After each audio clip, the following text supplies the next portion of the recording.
అంత సీనియర్ సభ్యుడు ఎల్ఏ మినిస్టర్గా పనిచేసిన అంటుండు. నాకు వ్యక్తిగతంగా దగ్గర మిత్రుడు, అది వేరే విషయం, పక్కన పెడదాం.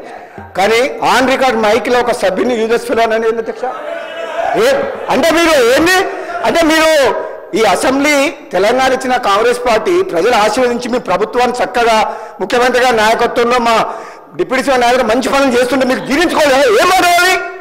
అరే ప్రజలు వింటున్నారు అధ్యక్ష. తెలంగాణ ప్రజలు కొట్లాడిన తెలంగాణ రాష్ట్రం తెచ్చుకున్నది ఆత్మగౌరవం కోసం.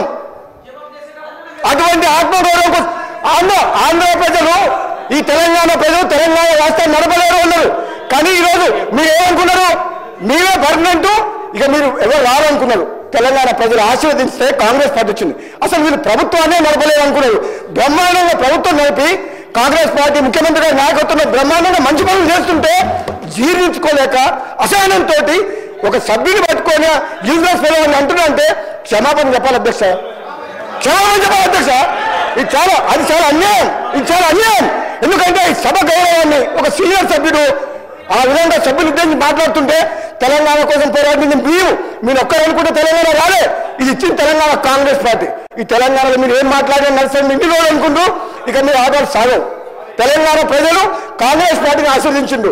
ఈ మాటలు హరీష్ రావు గారు నేను చెప్తున్నా, మీకు సభ మీద ఏమాత్రం గౌరవం ఉన్నా, తెలంగాణ రాష్ట్ర ప్రజల మీద ఏ గౌరవం ఉన్నా, సభ్యుల సంస్కారం మీద గౌరవం ఉన్నా బేషరతుగా మీరు క్షమాపణ చెప్పాల్సిందే. మీ ప్లేస్లో నేను చెప్తా. మీకేం కొమ్ము మీరేం కింద పడిపోరు, మీ కిరీటం ఏం పడిపోదు. కానీ ఆ మాట మాత్రం మీలాంటి వ్యక్తి ఇంకెవరన్నా అంటే కొత్త సభ్యుడు అంటే మేము బాధపడేటం కాదు పట్టుకున్నాడు. కానీ హరీష్ రావు గారు అంటే ఉద్యమకారుడు, మంచి పేరుంది, మీరు అన్నీ కూడా గౌరవిస్తాం. ఏం భాష అధ్యక్ష?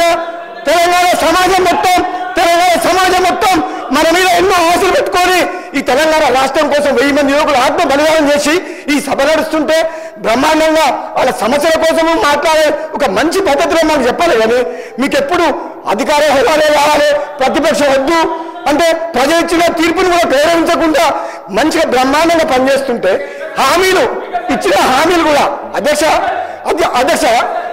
గౌరవ ముఖ్యమంత్రి గారు రేవంత్ రెడ్డి గారి నాయకత్వంలో ఈరోజు ఇచ్చిన హామీలు కూడా ఒకరి తర్వాత ఒకటి అంటే ఉచిత బస్సు ఇవ్వడం తప్ప, రైతులకు రుణమాఫీ చేయడం తప్ప, కరెంట్ ఇవ్వడం తప్ప, మన బడి పిల్లలకు మెస్సార్టీ పెంచడం తప్ప ఇన్ని మంచి పనులు చేస్తుంటే వీళ్ళ కడుపులో మంట జీర్ణించుకోలేక ఈ విధంగా మాట్లాడుతున్నారు.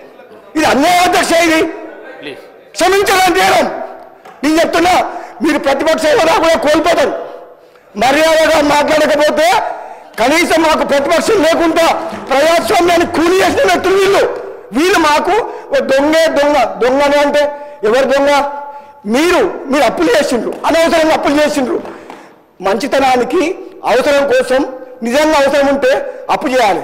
ఒక హైదరాబాద్తో కూడిన తెలంగాణ కాంగ్రెస్ పార్టీ సోనియా గాంధీ ఇస్తే ఇది అప్పులు ఇచ్చే రాష్ట్రం. ఒక అధ్యక్ష ఒక నిమిషం, ఇది హైదరాబాద్తో కూడిన తెలంగాణ అంటే మిగతా రాష్ట్రాలకు అప్పులు ఇచ్చే రాష్ట్రాన్ని అప్పుల పాలు చేసి అడుక్కునేటట్టు చేసి సర్పంచులకు బిల్లులు ఇవ్వలేని దౌర్భాగ్యులు మీరు అంటే తప్పేంది అధ్యక్ష? దొంగ అంటాడు, బయట తిడుతున్నారు. దొంగపోతే దొంగతనం చేసి దోసుకుంటే ఏమని పిలవాలి? ఇప్పుడు ఎట్లుందంటే వాళ్ళ నీకు ఎట్లుందంటే దొంగనే మమ్మల్నే దొంగ అంటుండు. ఇంకేం చెప్పాలి అధ్యక్ష? దొంగతనం చేసిన వాళ్ళు, రాష్ట్రాన్ని దోసుకునే వాళ్ళు మమ్మల్ని దొంగతనం దొంగ ఇంకేమంటే అధ్యక్ష. హరీష్ రావు గారు ఒక్కటే మరి చెప్తున్నారు, మీరంటే గౌరవం